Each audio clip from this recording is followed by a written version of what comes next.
나누실 본문 말씀은 로마서 9장 14절에서 18절까지의 말씀입니다. 로마서 9장 14절에서 18절까지의 말씀입니다. 우리가 큰 소리로 함께 합독하시겠습니다. 시작. 그런즉 우리가 무슨 말을 하리요? 하나님께 불의가 있으냐? 그럴 수 없느니라. 모세에게 이르시되 내가 긍휼히 여길 자를 긍휼히 여기고 불쌍히 여길 자를 불쌍히 여기리라 하셨으니 그런즉 원하는 자로 말미암음도 아니요 다른 박질을 하는 자로 말미암음도 아니요 오직 긍휼히 여기시는 하나님의로 말미암음이니라. 성경이 바로에게 이르시되 내가 이 일을 위하여 너를 세웠으니 곧 너로 말미암아 내 능력을 보이고 내 이름이 온 땅에 전파되게 하려 함이라 하셨으니 그런즉 하나님께서 하고자 하시는 자를 긍휼히 여기시고 하고자 하시는 자를 완악하게 하시느니라. 아멘. 제가 잠깐 기도하고 말씀 나누겠습니다. 사랑의 하나님 아버지, 엄중한 말씀을 하나님의 말씀으로 받습니다. 이것은 사람의 말이 아니라 하나님의 말씀인 것으로 다시금 가슴에 새깁니다. 이 말씀 가운데 오늘 나눔 가운데 온전히 하나님의 말씀으로만 전하게 하시고 인간의 말은 다 지우시고 우리 가슴 가운데 새겨져서 온전히 하나님의 주권과 하나님이 우리를 긍휼히 여기시는 자인 것을 깨달아 알아 감사하게 하옵소서. 감사할 때 예수님의 이름으로 기도드리옵나이다. 아멘.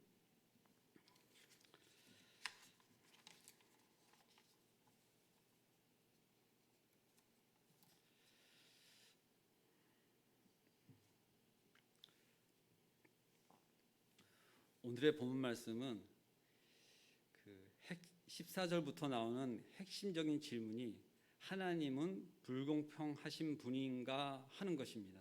또 하나님은 불의가 있는 분이 아닌가 하는 것에 대한 질문으로 시작합니다. 이것은 근본적으로 하나님의 자유의사, 주권에 관계되는 문제입니다. 제가 기도하였듯이 하나님께서 정하시고 하나님께서 주장하시고 하나님께서 우리로 하여금 모든 것 행하시는 것은 내가 하나님으로 인정하면서부터 시작되는 것입니다. 우리가 입술로 하나님, 아버지, 주 이렇게 고백하면서 때로는 이렇게 얘기합니다. 하나님 이러실 수가 있는 거예요. 이렇게. 그것은 이미 하나님이 아닌 것으로 우리가 그 입술 가운데 고백하는 것입니다. 감히 하나님께 이럴 수 있는 거예요? 물을 수도 없는 것이죠. 사실은 하나님이 무엇인지 잘 모르고 하는 거이기도 합니다. 나를 만드신 이고 지금도 우리 이 모든 상황과 형편 가운데 이 우주를 우리의 모든 이 폐부를 머리카락 하나까지도 마음 하나까지도 모든 것을 주관하신 것이 하나님인 것을 안다면 우리가 감히 이 오늘의 본문 말씀처럼 불의를 가지고 본다든가 하나님은 공평치 않다고 이야기한다든가 이런 것이 있을 수 없는 것입니다. 제가 예전에 어렸을 때 누구는 구원하시고 누구는 구원하지 않으신다는 이야기를 들을 때 하나님은 모든 사람을 사랑한다 하면서 왜 누구는 구원하고 구원하지 않는가? 그리고 실제 그것이 어떠한 잘함이나 성실함이나 그의 어떠한 태도가 아니라 온전히 하나님 뜻 가운데 있다는 이야기를 들을 때 저는 이해할 수 없었습니다. 그리고 그것을 이해하는 데는 많은 시간이 걸렸습니다. 지금도 저의 이해함은 사실은 부족한 것입니다.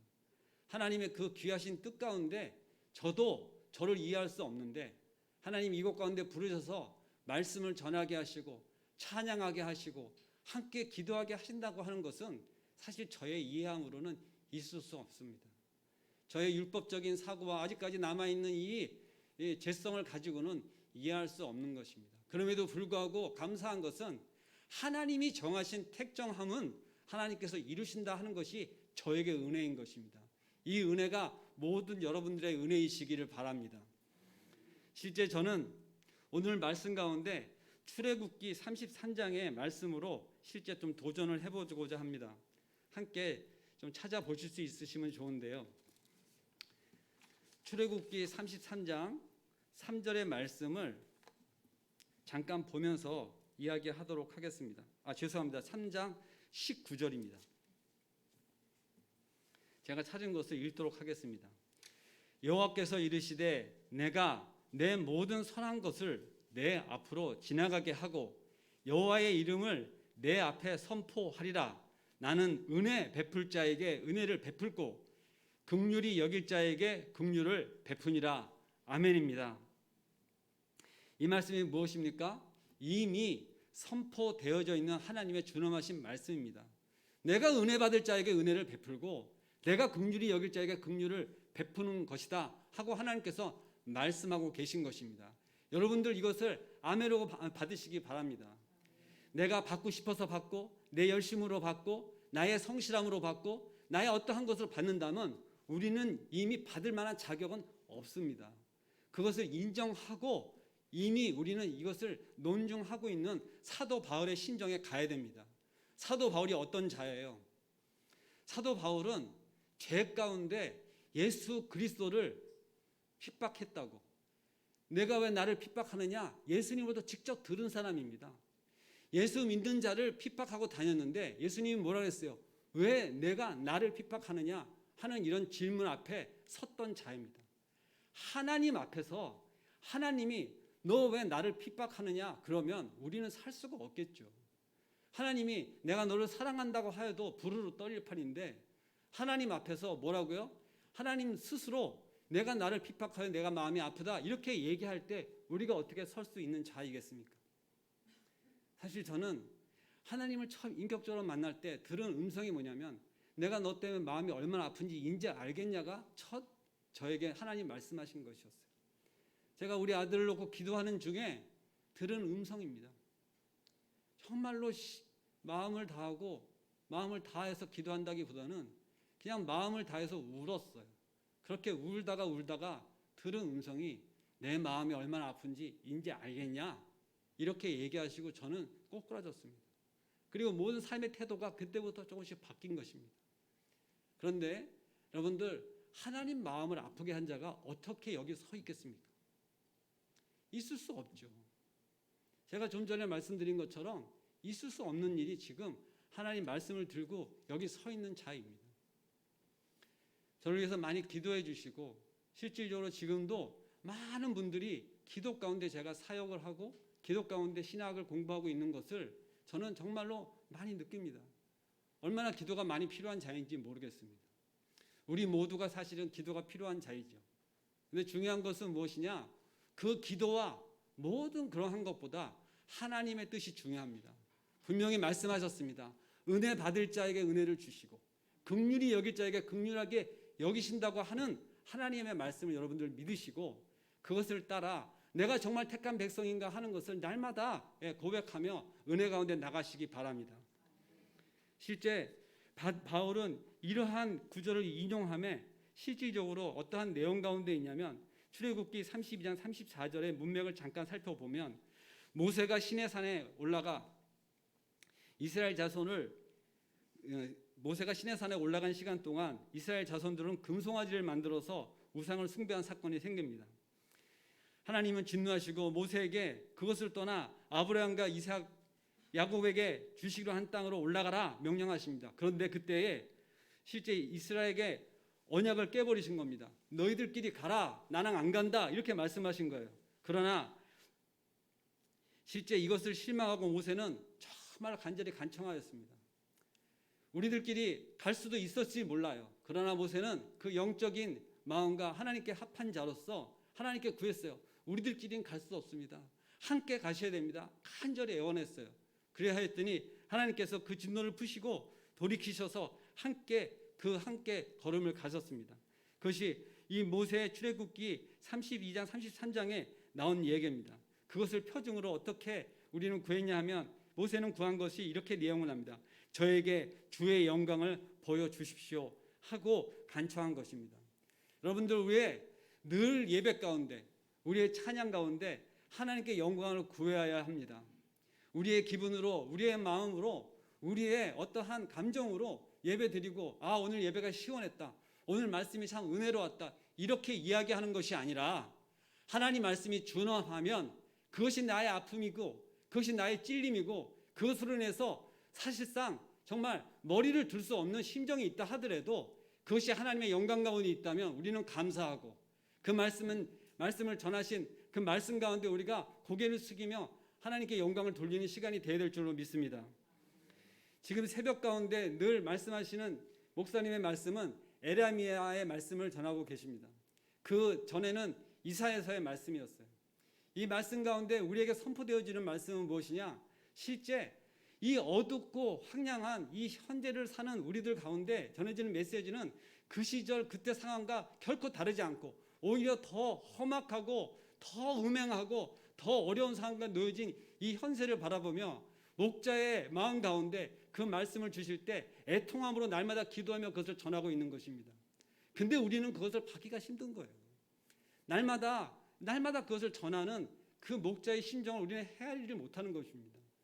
그저 그냥 목사님이 얘기하면은 그런가 보다 이렇게 할 문제가 아니라 말씀을 따라서 전해지는 그 말씀을 받을 때 함께 애통하고 함께 기도하고 함께 울어야 되는데 그것이 우리 성도들이 함께 하여야 될 몫입니다.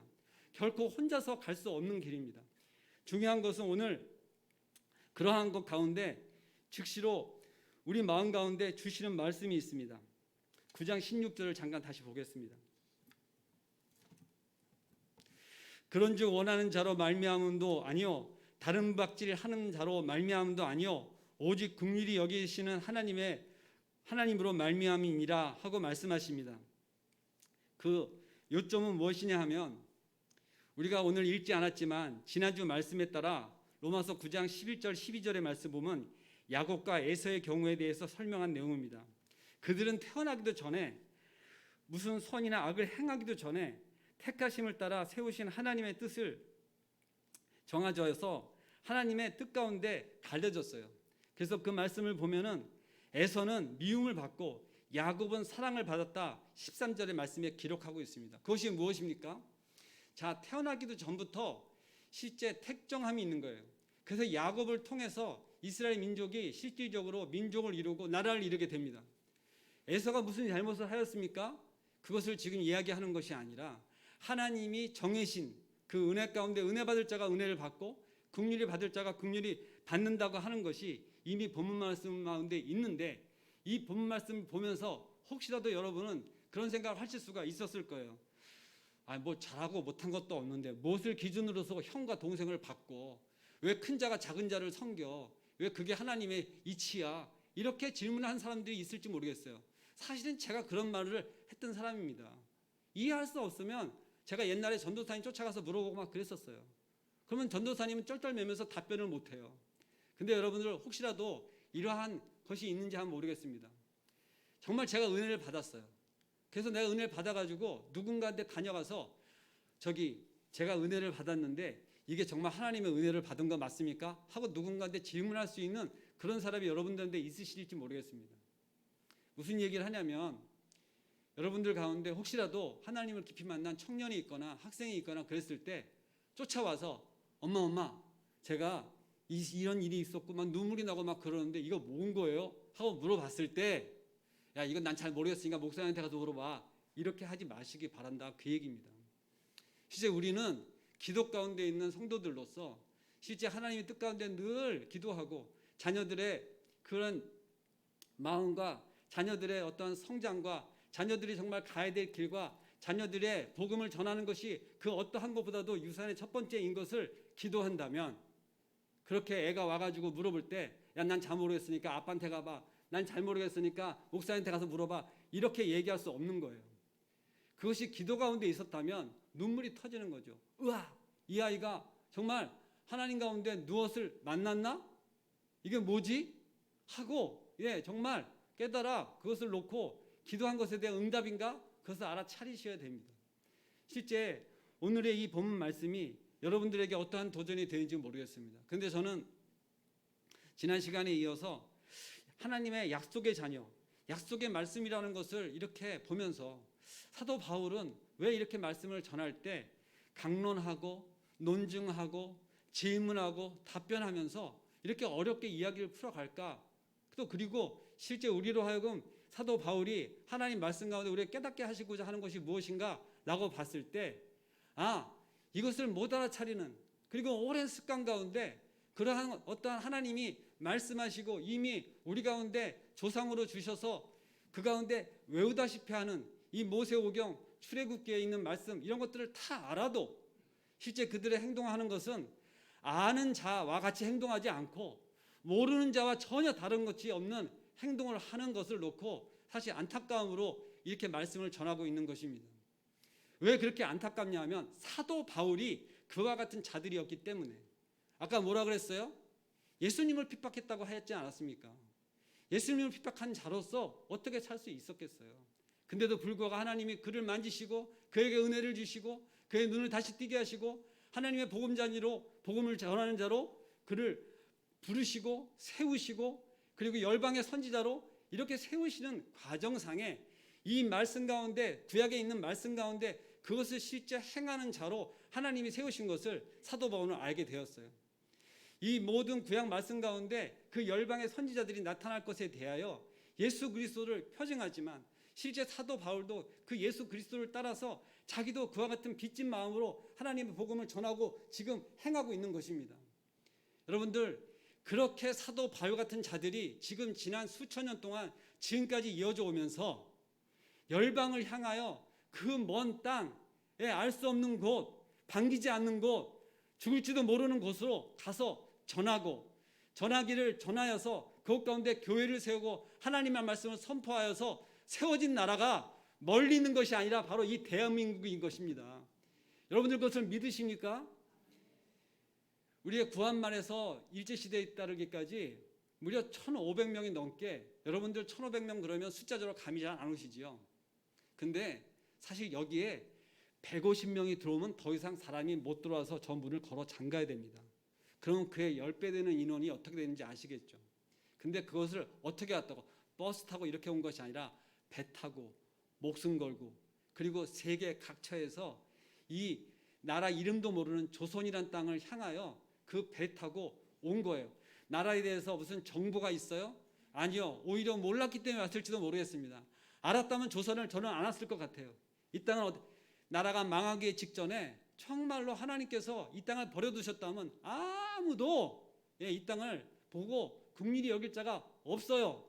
이 땅에 와서 목숨을 걸고 선교할 자가 없어요. 그럼에도 불구하고 하나님께서 역사하셔서 그들의 마음 가운데, 이 땅 가운데, 이곳에 살고 있는 이런 국민한 백성들을 하나님이 그들 마음에 주셔서 선교사들을 보내신 것입니다. 무려 선교사 1,500명이 넘는 인원들 가운데, 그것도 일정 기간에만 얘기하는 것이지만 문제는 더 심각해요. 1,100명이나 여자 선교사였습니다. 우리나라 여성분들 여성 그 신장이 많이 됐죠.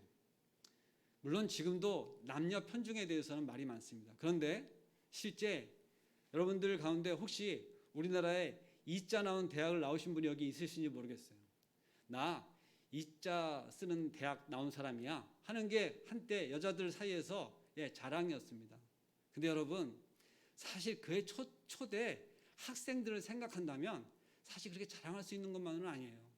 왜냐하면 처음 이대 대학이 생겼을 때, 그 학당이 생겼을 때 거기에 학생으로 들어온 학생들은 갈 곳이 없는 유리방황하는 그러한 사람들이었습니다. 갈 곳이 없는 사람들, 이름도 없는 사람들을 모아가지고 불쌍히 여겨서 교육을 시키시고 그랬던 것이, 그렇게 시작했던 학교들이 지금은 세계적인 학교가 되고 크리스찬 학교로 세워졌음에도 불구하고 그 정체성을 잃어버리고 헤매이는 그런 학교 가운데 있는 것을 바라보며 참으로 안타까움이 많은 것이죠. 지금 오늘 말씀 가운데 좀 엇나갔습니다만 분명한 것은 그렇게 은혜를 받은 중에 그래도 하나님께서 그렇게 변질되고 하였어도 아직까지 만약에 그 학교를 하나님이 쓰시고 그 학교 가운데 인재를 양성하시고 또 그 가운데서 이 나라를 통치케 하는 인재들이 나와서 지도자들을 세우신다면 아직도 은혜의 때에 있는 것을 저는 고백할 수밖에 없습니다.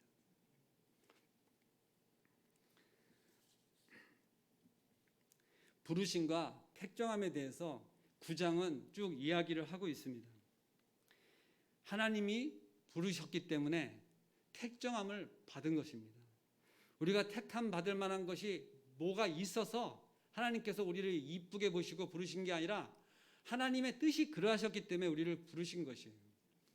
모두에 이야기한 것처럼 저는 이것에 설 수 없는 자입니다. 그럼에도 불구하고 말씀을 전하면서 떨리는 마음으로, 사실은 말도 막 더듬습니다.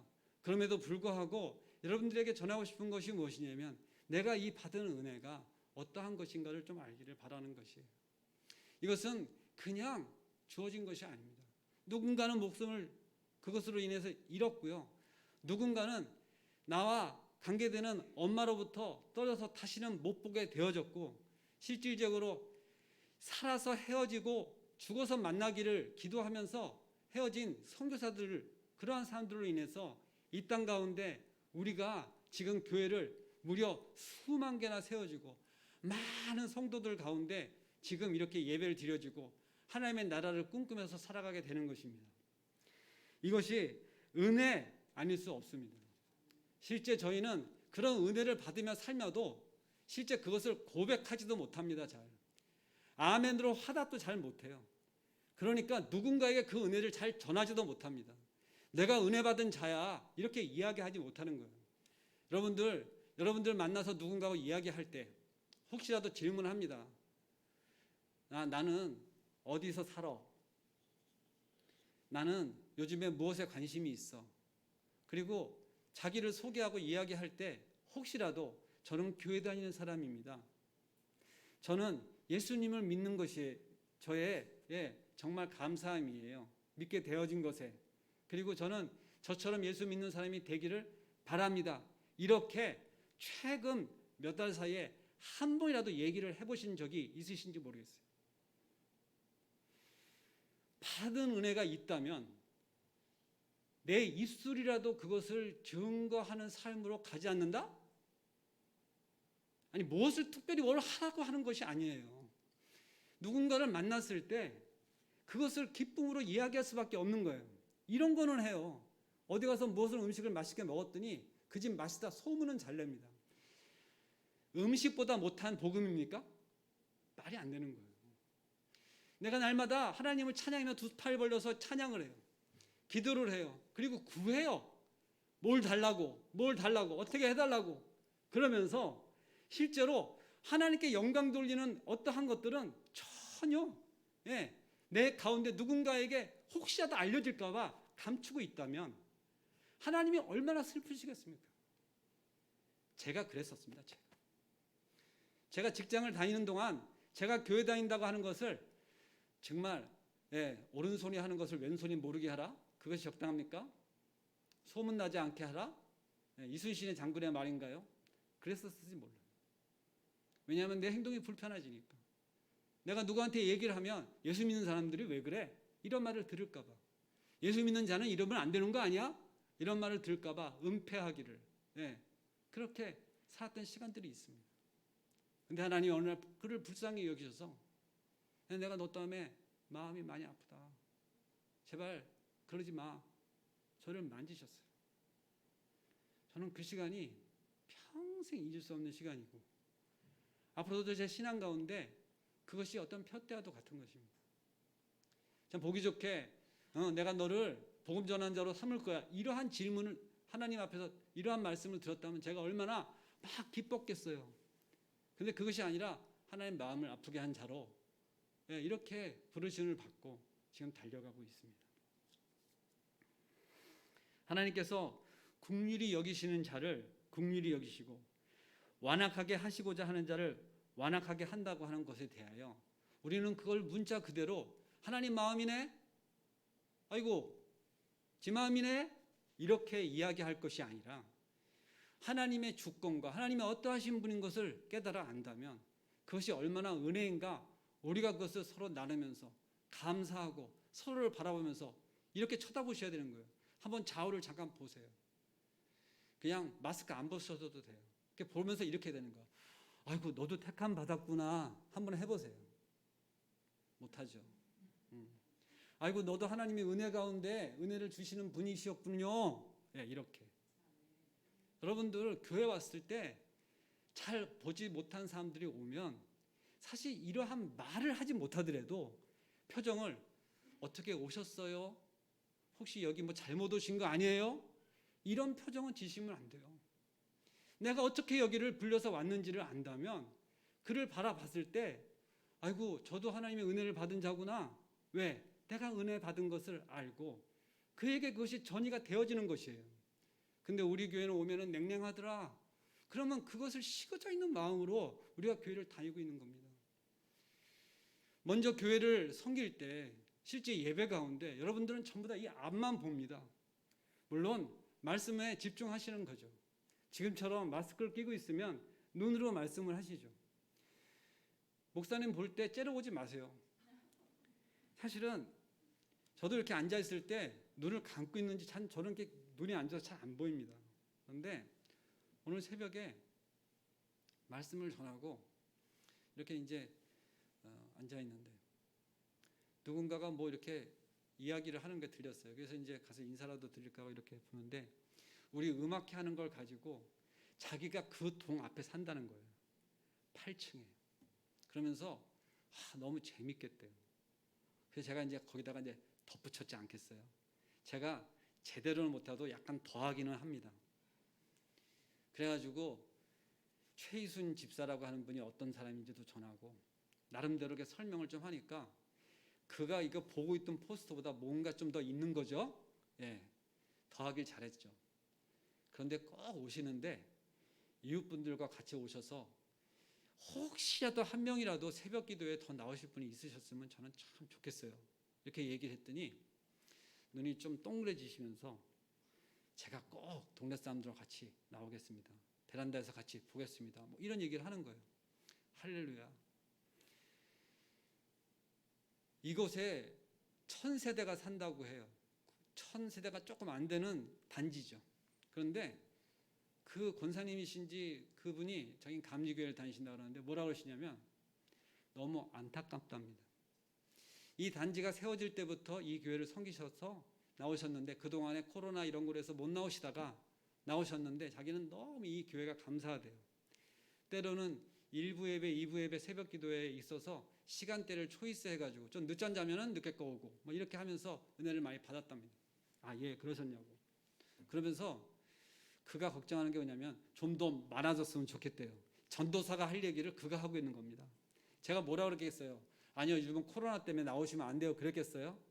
어떻게 얘기했겠습니다. 아이고, 예, 감사합니다. 예. 근데 물어보시는 거예요. 그 번호표에 앉으면 안 되는 거냐는 거예요. 그 번호표는 여기 교인만 앉아야 되는 거냐요. 제가 그랬어요. 아니요, 그게 아니라 자릿수가 제한이 있어서 그런 거지 어디든지 앉으셔도 됩니다. 예, 걱정하지 마시고 앉으셔도 됩니다. 이렇게 이제 말씀을 드렸어요. 이 교회에 다니시지 않는 분들은 타 교회에 올 때 어떤 마음인지 그것을 보고 엿볼 수가 있었어요. 그 번호표 하나로도 내가 아무데나 앉으면 안 되는 거 눈치를 보는 거예요. 그거에 대해서 우리는 그저 인원수 제한하고 이런 것들 때문에 마음 썼던 것만 생각을 했어요. 제가 사실 이 새벽 기도 가운데 이 비대면으로 확정이 되어져서 모든 예배가 대면 예배를 허락하지 않을 때 목사님이 쓰셔가지고 저 캠코더만 보면서 녹화만 하던 그런 시간들이 있었습니다. 지금 이제 조금씩 풀려갑니다. 숫자가 500대에서 밑으로 떨어져서 400대 인원으로 좀 가고 있습니다. 잘하면 좀 더 풀리면은 이제 여기서 50% 되는 분이 예배를 드릴 수 있고 이제 인원수 제한 없이 예배 드릴 날이 곧 올 것으로 믿습니다. 하나님께서 어떤 일정 시간 가운데 우리로 하여금 이런 시간마저도 내가 은혜를 내려야지만 은혜를 받을 수 있는 거야. 내가 막으면 너희들 할 수 없는 거야 하고 지금도 말씀하고 계시는 거예요. 그것이 어떤 현상이나 증상이 아니라 그리고 그것이 어떤 상황이나 남 얘기가 아니로 내 얘기가 돼야 됩니다. 다시 제가 말씀드리고 싶은 곳으로 좀 달려가면 여러분들 정말 충만함을 구하시면서 내 마음 가운데 정말 내가 하나님의 은혜 받은 자로 누군가에게 한 명 복음을 전할 수만 있다면 그래서 그 열매를 놓고 정말 기도하시다가 그 한 사람이라도 정말 한 생명이라도 복음을 전하여줘서 하나님 나라의 백성이 되는 것을 내 눈으로 볼 수만 있다면 그거보다 더 큰 애는 없을 줄로 믿습니다. 여러분들 우리는 그 사명을 받은 자들입니다. 실제 복음을 전하는 것은 예수 목사님만 하는 거고 전도사만 하는 거라고 저는 제 입술로 얘기하던 자예요. 그냥 바로 번개를 맞아도 죽었어야 되는데 하나님이 불쌍히 여기셔가지고 그렇게 얘기하던 자를 거꾸로 전도사를 세워놓은 겁니다. 제가 전도를 잘하고 있어서 말씀드리는 것이 아닙니다. 마음 가운데 어느 시점 가운데 그것이 실제 역동되어지는, 목사님의 말씀처럼 잘하니까 관심이 많으니까 성격이니까 전도하는 것이 아니라 성령 하나님께서 역사하셔야지만 전도가 되어지는데, 그것을 놓고 우리는 어떻게 되냐? 기도하고 그 섬김의 자리로 가고 나를 거기다 내어드리는 것에 우리가 머뭇거리면 안 됩니다. 실제 거기에 더 적극적으로 임하셔야 돼요. 왜냐? 나를 만날 수 있는 지경이, 나에게 하나님께서 지경을 정해주셨어요. 제가 이강돈 집사님 만날 수 있는 사람을 저는 만날 수가 없습니다. 김분순 권사님이 만나는 사람을 저는 만날 수가 없어요. 저는 제 지경이 있어요. 각자가 만날 수 있는 사람들이 그 지경을 하나님께서 그에게 각자로 분야를 해놓으신 거예요. 그래서 내가 볼 수 있는 사람, 내 가족, 내가 만날 수 있는 이웃, 또 내가 관심 있는 사람들로 하여금 만나지는 그 접점에 그 나라가, 하나님 나라가 실제 확장되어질 수 있는 그 지경인 것이에요. 그 지경에 전도사를 불러가지고 어느 시간에요. 그 지경에 목사님을 불러가지고 만나게, 물론 그렇게 하실 수도 있어요. 근데 누구처럼 우리 교회 한번 와봐, 목사님 말씀 한번 들어봐, 이렇게라도 하실 수 있는 시간이 지금 자꾸 열리고 있는 것입니다. 인원수 제한 때문에 못 오시게 한다고요? 광장에 음악회라도 한번 모시고 와보세요. 그것을 왜 하는지 설명할 수 있는 기회도 되지 않습니까? 이거 교회에서 사실은 다 비용 대고 하는 건데, 사실 이 지역 단지 사람들 코로나로 너무 힘드니까 목사님이 조용히 은밀하게 그냥 그들을 위해서 귀한 시간으로 하라고 해서 지금 하는 건데, 너도 살짝 부른 거야. 너도 이 동네 살지 않지만 내가 너를 생각해서 부른 거야. 이렇게 부르셔서 그에게 귀한 음악회 가운데 이렇게 귀를 열게 하시고, 누가 압니까? 성령님 하나님이 그를 전도할지 누가 알아요? 아무도 모르는 거예요. 그 아무도 모르는 사람이 지금 각자 여러분들에 지금 앉아있는 그 옆에 사람입니다. 누구는 처음부터 교회를 다녀서 모태 신앙으로 그렇게 한 것이 어느 날 손목의 이끌림으로, 어떤 사람들은 그렇게 친구를 따라서 그렇게 오다가 이 자리에 와서 이 은혜 가운데 하나님 나라를 꿈꾸며 우리가 살아가고 있는 것입니다. 말씀을 맺도록 하겠습니다. 18절 결론을 보면 하나님은 창조주로서 무엇이든지 할 수 있는 주권적 자유를 지닌 분이므로 인정해야 된다는 것을 제가 누누이 말씀드립니다. 그런데 하나님이 그 주권적인 자유를 사용하시는데 궁극적인 목적은 제가 계속 말씀드리는 거지만 자신의 사랑과 긍휼을 더 많은 사람에 베풀고 그들을 구원하시기 위함입니다. 하나님이 왜 긍휼을 베푸시는 자에게 긍휼을 베푸시고 은혜를 내릴 자에게 은혜를 내리신다고 말씀하시냐? 18절 말씀이 구원함에 있다, 이렇게 이야기하는 것입니다. 뭐라 그랬어요? 더 많은 사람이라고 하셨습니다. 내가 은혜 받아서 교회 잘 다니니까 내 신앙 잘 지키면 된다, 이렇게 하시면, 마음속에서 새겨나게도 그렇게 생각하셨다면 지금 말씀을 하면 더 많은 사람을 구원하기 위해서 하나님이 택정하신 것대로 이루시고 그 긍휼함을 베푸시고 그 긍휼함을 베푼 나로 하여금 마음 주시는 대로 그것을 전하든 그것이 열매를 맺든지 어쨌든 간에 전하는 것이 우리의 실제 본분이고 우리가 사명받은 자이고 우리가 하나님께 사랑받은 자인 것을 감사함으로 그에게 영광 돌리는 삶인 것을 믿습니다. 그것을 하나라도 실천할 수 있도록 기도하였더니 우리 어떠한 분으로 인해서 음악회를 열게 하시고 그 음악회 가운데 교회를 알릴 수 있는 뭔가 기회를 여시고 실제 그들 가운데 지금 현재 뭔가 움직이고 있는 그러한 것들을 감지하면서 저는 정말 이런 얘기를 했어요. 우리 집사람하고 얘기를 했는데 그 중에 한두 명이라도 오면 대박 아니야? 아멘이죠. 여러분들이 아멘을 잘 못해요. 지금 제가 너무 인원을 적게 얘기해가지고 별로 아멘이 안 되신 거죠. 죄송합니다. 한 10대 명이라도 오면 할렐루야 아닙니까? 아멘. 그렇죠. 예, 제가 인원을 너무 적게 얘기했죠. 제가 왜 한두 명이라도 얘기했냐면 그만큼 소박한 제 마음 가운데 그런 때처럼 몰려오면 너무 좋겠지만, 실제 그렇게 되어진 것을 기대하죠. 근데 중요한 건 뭐냐면 한두 명이 시작하는 겁니다. 한두 명을 우리가 섬길 때 그가 이 교회 가운데 저기 이렇게 앉아 계신 분들처럼 계속 예배를 드려지고 찾아지고 함께 교제를 나누고 또 함께 사랑을 나누고 이렇게 되어지는 참 교회가 되는 것이에요.